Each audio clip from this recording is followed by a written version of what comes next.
वाठोडा शुक्लेश्वर येथील जिल्हा परिषद पूर्व माध्यमिक मराठी शाळेत सुविधांचा अभाव, प्रशासनाच्या दुर्लक्षाचा नागरिकांचा आरोप।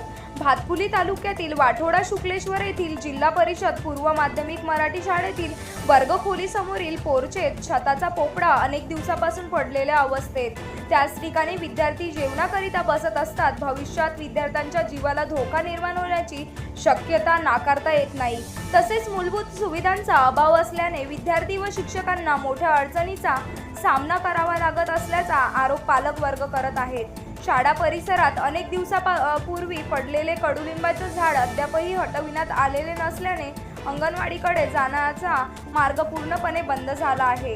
त्यामुळे लहान मुलांना आणि विद्यार्थ्यांना ये-जा करताना मोठा त्रास सहन करावा लागत आहे। याशिवाय शाळेतील शौचालय अनेक वर्षापासून जीर्ण अवस्थेत असून त्याला डिसमेंटल करण्यात आले, परंतु अद्यापपर्यंतही पाडण्यात आले नाही। त्यामुळे विद्यार्थ्यांना शौचालयाकरिता अत्यंत गैरसोयीचा सामना करावा लागत असल्याचे चित्र दिसून येत आहे।